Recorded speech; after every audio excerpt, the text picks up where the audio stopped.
To be honest, I never thought I would one day start to fear mirrors.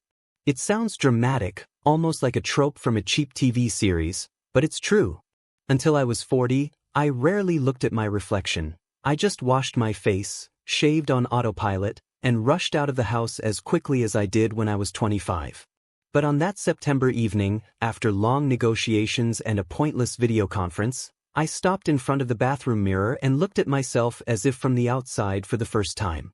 The reflection showed a man with slight wrinkles around his eyes, a hunched back from constantly sitting at a laptop, and an expression I used to see on my father's face when he came home from work, fatigue mixed with silent acceptance. And suddenly, something inside me tightened. I didn't look bad, no. Just older than I felt. America loves youth. Here, there is a cult of being in shape, on the grind, in the process of improving yourself. YouTube ads scream, train like a Navy SEAL, eat like a keto guru, achieve new goals. Men my age blog about marathons, skydive, start startups, and look like Netflix actors. I just went to work, paid my insurance, and gained an extra 5 pounds every fall because it was beer and barbecue season. That evening, I stared at my once flat stomach, my thinning hairline, and my arms that had lost their former strength. It's funny, but I caught myself thinking that I missed the look of admiration. It was as if before I wasn't just living, I was someone. A man people looked at. I stood in the bathroom with the lights off and only the mirror light on, as if I wanted to hide from my own age. And for the first time, a thought arose that made me feel truly empty. What if the best is already behind me? It's not that I wanted to be 20 again, hang out in bars, or seek recognition from random people. I was just afraid that I was ceasing to be interesting, even to myself. And when you cease to be interesting to yourself, you start looking for confirmation somewhere outside yourself. At the time, I didn't understand how dangerous this crack was. I love Sarah, that's a fact, not pathos. We've been together for almost 15 years, and if I were asked to describe our life in one word, I would choose reliable. But over time, that word began to sound like the antonym of lively. At first, I didn't notice the changes. We just started talking more about bills, insurance, school meetings, deadlines, how much gas prices had gone up, and which cell phone plan was better to switch to. This is normal family routine. Most people in the suburbs live like this. But at some point, I caught myself realizing that no one asked me how I was feeling all day. Not even myself. Sarah still smiled at me in the mornings, but it was the kind of smile you give to someone you share a schedule with, not your heart. We kissed goodbye, but without the intention, without the fire, just a gesture, like signing the bottom of a form. It sounds cruel, but to be honest, I myself began to disappear. It wasn't that she stopped seeing me as a man, I stopped being one. I became a function, a driver to practice, a sponsor of the family budget, the one who fixes the Wi-Fi and takes care of the tax documents. And no one is to blame. Life simply assigned us roles, like an HR manager. American culture likes to say, find your passion. Don't settle. Reinvent yourself after 40. But the reality is that after 40, you are more often perceived not as a person, but as an element of the system, an employee, a parent, a taxpayer. And when I looked back, I realized that I had become part of the infrastructure for everyone, not a living person. Our closeness with Sarah became predictable. She used to laugh so hard that tears would flow, but now she would just snort softly and look at her phone, even during comedies. I wasn't any better. By evening I was so tired that I preferred ESPN to conversation. It wasn't indifference. Rather, it was automatism. We loved each other, but as people accustomed to a reserved place. No one was afraid of losing anything. Once I came home and she was talking about a new PDA project, and I listened, nodding formally. And suddenly I caught myself thinking, if I disappeared tomorrow, she would survive, yes. But in a month, everything would return to normal. Because I am part of the schedule, not history. This affected my self-esteem. I stopped feeling like someone people fought for, admired, chose. I became like background noise, necessary, useful, but invisible. And when a person starts to feel like background noise, any attention from others begins to seem like a spotlight. I wasn't looking for recognition. But when I felt it for the first time, I really wasn't ready for it. I still remember the first day I saw Kate. It was one of those mornings when coffee seems too weak and the mail seems too long.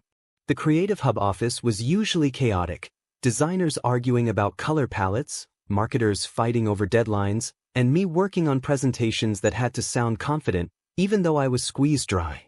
Kate was a new intern from college.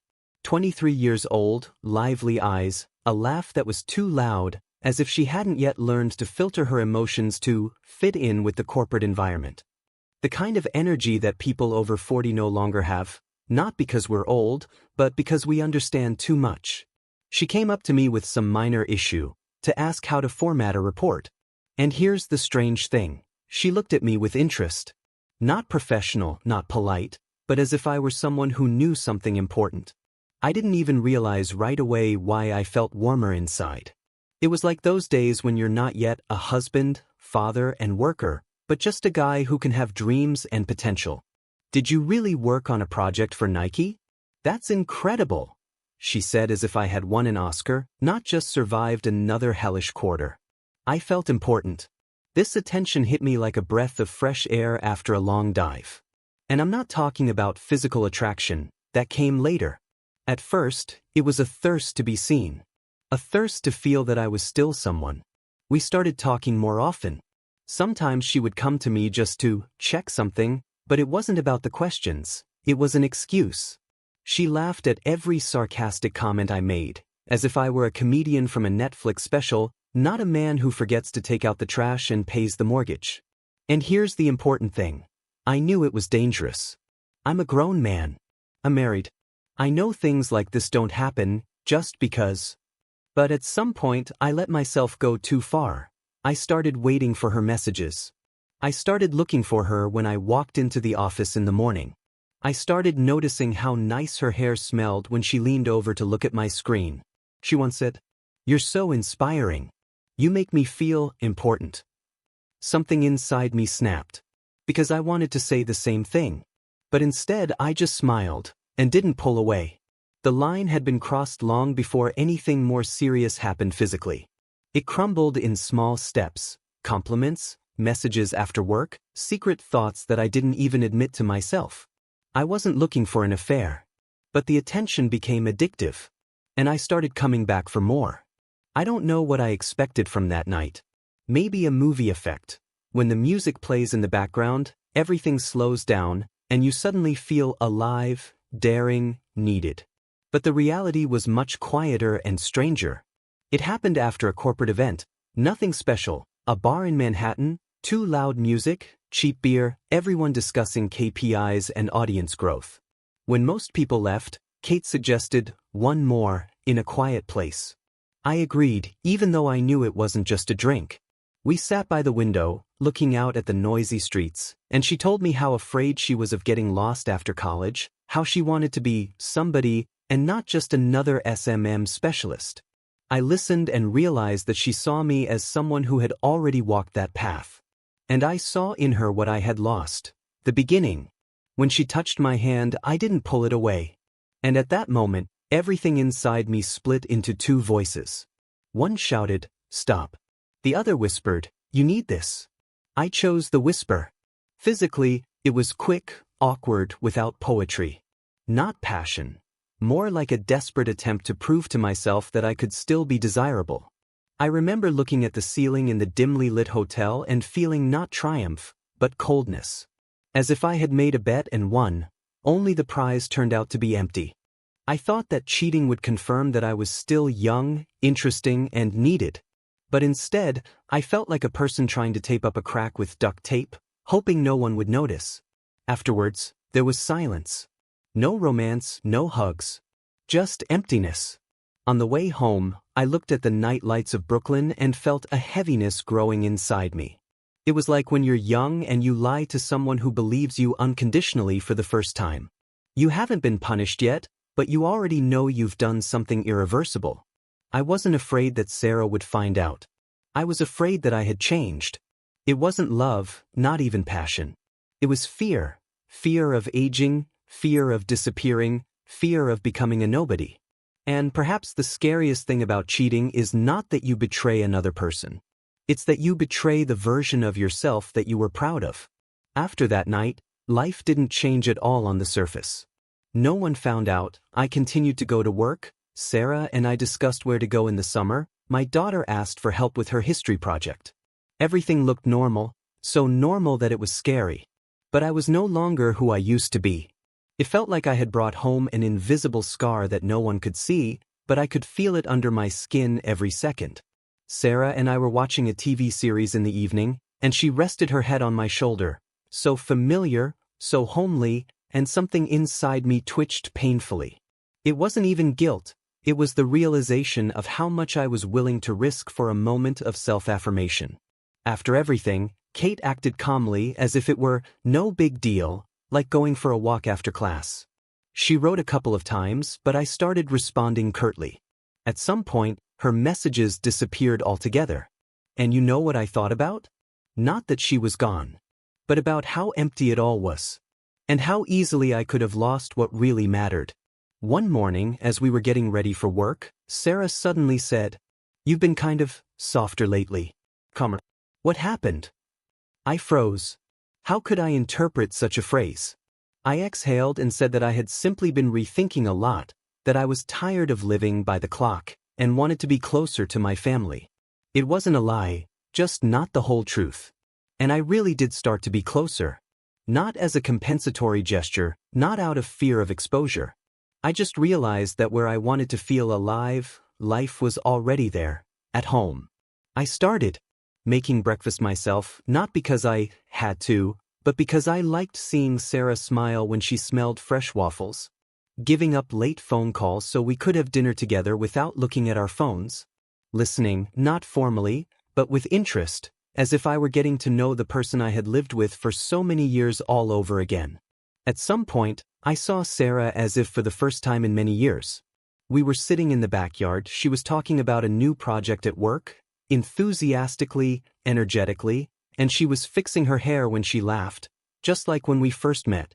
And I suddenly realized, she never stopped being a woman worth fighting for. It was me who stopped looking. I thought I was trying to regain my youth, but it turned out I needed to regain my attention. It's funny to admit, but it was the mistake I made that finally made me grow up. Not back to my youth, but forward to adulthood, where value is not proven by the opinions of others. Sarah doesn't know this, but her love saved me, without even knowing it, from what I could have become. Sometimes people think that the hardest part of cheating is the fear of getting caught. That you live like in a cheap crime series, trembling at every notification on your phone, expecting someone to find a receipt, a message, a random piece of evidence. For me, it was different. The fear of being caught disappeared pretty quickly. I did everything I could to leave no traces. The real test began later, when it became clear that no one was going to find out. Life just went on. Sarah laughed at the memes I sent her in the morning.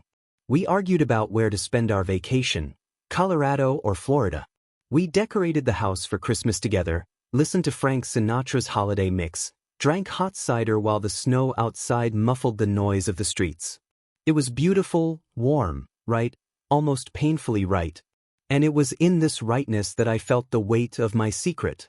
Sometimes, when I looked at Sarah, buried in a book under a warm blanket, I wanted to sit down next to her and tell her everything, honestly, as it was. Just lay out the truth, like a wound, so it would stop festering inside. I imagined different scenarios, a conversation at night in the kitchen, tears, questions. I imagined her pulling away, something strange appearing in her eyes. I understood that my confession would not be an act of honesty, but an attempt to ease my own guilt, to shift some of the burden onto her. I confessed, so I'm a good person. But that's not atonement, that's selfishness. And I had no right to demand that she bear the consequences of my choice. Sometimes the truth is necessary. But sometimes the truth is a bullet that a person is not obliged to die from for the sake of your purification. So I was left alone with it. And perhaps that was my punishment. Over time, the guilt stopped burning and became quiet, almost like a streetlight. Not something destructive, but a reminder. I no longer idealized myself, no longer considered myself a good guy by default. I became a person who could make mistakes, and who had to prove every day that he was making the right choices. A year after what happened, Sarah and I went to the ocean, just the two of us. We sat on the beach in the evening, the wind rustling the sand, and she rested her head on my shoulder, so simply, as if the world had always been this way. I watched the sunset and thought that I might not have lived to see this moment, if one mistake had become not a lesson, but a path downhill. She never found out the truth. But every time I make a decision in our favor, I feel like I'm choosing her all over again. And perhaps that is my way back. Not to the person she considers ideal, but to the person who tries to be worthy of her trust.